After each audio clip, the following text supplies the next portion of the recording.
The Wave, Chapter 2. They were studying World War II, and the film Ben Ross was showing his class that day was a documentary depicting the atrocities the Nazis committed in their concentration camps. In the darkened classroom, the class stared at the movie screen. They saw emaciated men and women starve so severely that they appeared to be nothing more than skeletons covered with skin, people whose knee joints were the widest parts of their legs. Ben had already seen this film or films like it a half a dozen times, but the sight of such ruthless, inhumane cruelty by the Nazis still horrified him and made him feel angry. As the film rolled on, he spoke emotionally to the class. What you are watching took place in Germany between 1934 and 1945. It was the work of a man named Adolf Hitler, originally a menial laborer, porter, and house painter, who turned to politics after World War I. Germany had been defeated in that war. Its leadership was at a low ebb, inflation was high, and thousands were homeless, hungry, and jobless. For Hitler, it was an opportunity to rise quickly through the political ranks of the Nazi Party. He espoused the theory that Jews were the destroyers of civilization and that the Germans were a superior race. Today, we know that Hitler was a paranoid, a psychopath, literally a madman. In 1923, he was thrown in jail for his political activities, but by 1934, he and his party had seized control of the German government. Ben paused for a moment to let the students watch more of the film. They could see the gas chambers now and the piles of bodies laid out like stove wood. The human skeletons still alive had the gruesome task of stacking the dead under the watching eyes of the Nazi soldiers. Ben felt his stomach churn. How on God's earth could anyone make anyone else do something like that, he asked himself. He told the students. The death camps were what Hitler called his final solution to the Jewish problem. But anyone, not just Jews, deemed by the Nazis as unfit for their superior race was sent there. They were herded into camps all over Eastern Europe, and once they were there, were worked, starved, and tortured. And when they couldn't work anymore, they were exterminated in the gas chambers. Their remains were disposed of in ovens. Ben paused for a moment and then added, the life expectancy of the prisoners in the camps was 270 days, but many did not survive a week. On the screen, they could see the buildings that housed the ovens. Ben thought of telling the students that the smoke rising from the chimneys above the building was from burning human flesh, but he didn't want the experience of watching the film to be awful enough. Thank God man had not invented a way to convey smells through film, because the worst thing of all would have been the stench of it, the stench of the most heinous act ever committed in the history of the human race. The film was ending, and Ben told his students, in all, the Nazis murdered more than 10 million men, women, and children in their extermination camps. The film was over. A student near the door flicked on the classroom lights. As Ben looked around the room, most of the students looked stunned. Ben had not meant to shock them, but he'd known that the film would. Most of these students had grown up in the small suburban community that spread out lazily around Gordon High. They were the products of stable middle-class families, and despite the violence-saturated media that permeated society around them, they were surprisingly naive and sheltered. Even now, a few of the students were starting to fool around. The misery and horror depicted in the film must have seemed to them like just another television program. Robert Billings, sitting near the windows, was asleep, with his head buried in his arms on his desk. But near the front of the room, Amy Smith appeared to be wiping a tear out of her eye. Laurie Saunders looked upset, too. I know many of you are upset, Ben told the class, but I did not show you this film today just to get an emotional reaction from you. I want you to think about what you saw and what I told you. Does anyone have any questions? Amy Smith quickly raised her hand. Yes, Amy? Were all the Germans Nazis? She asked. Ben shook his head.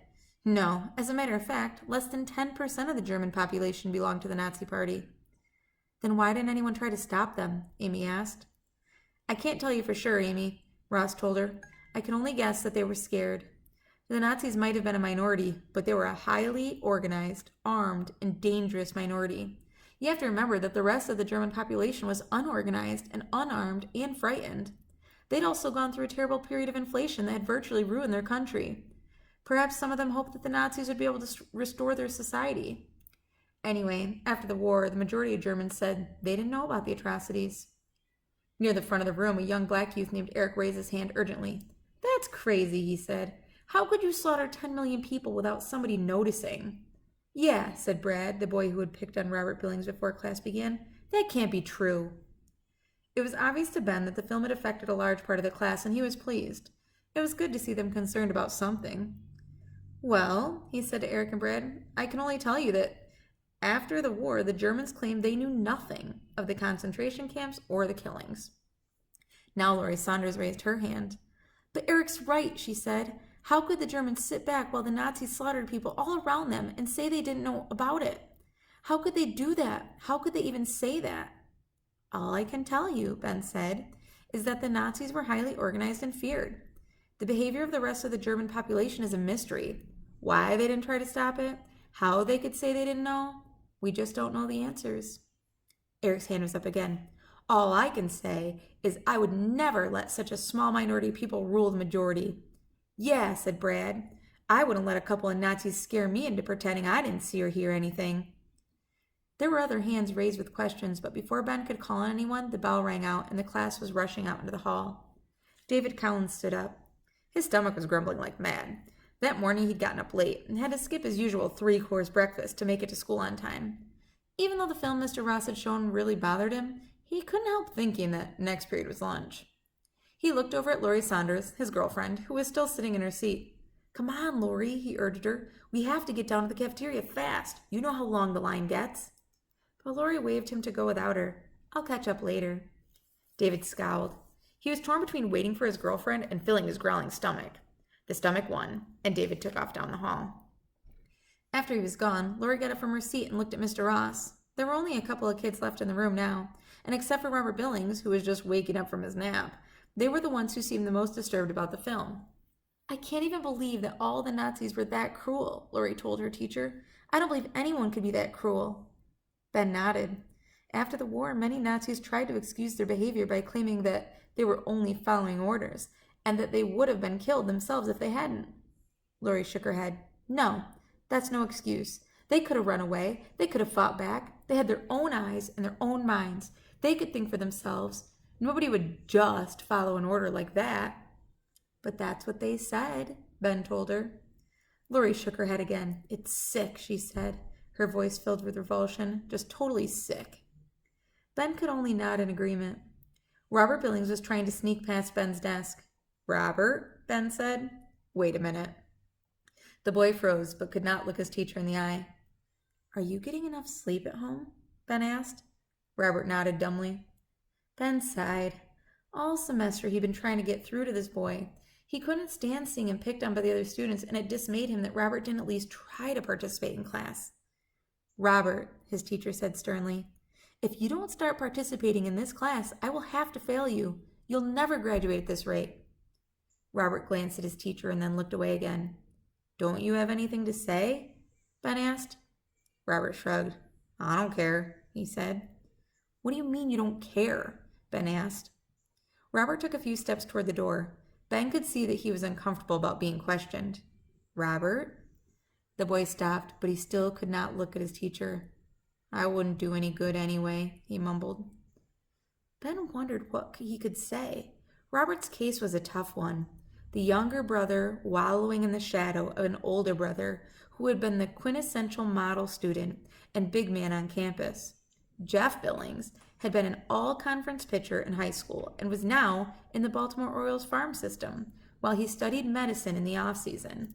In school, he'd been a straight-A student who excelled at everything he did. The kind of guy even Ben had despised in school.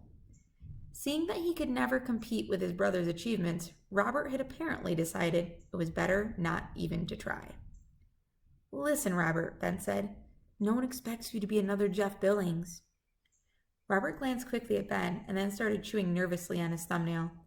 All we're asking is that you try, Ben said. I have to go, Robert said, looking down at the floor. I don't even care about sports, Robert, Ben said. But the boy had already begun to move slowly toward the door.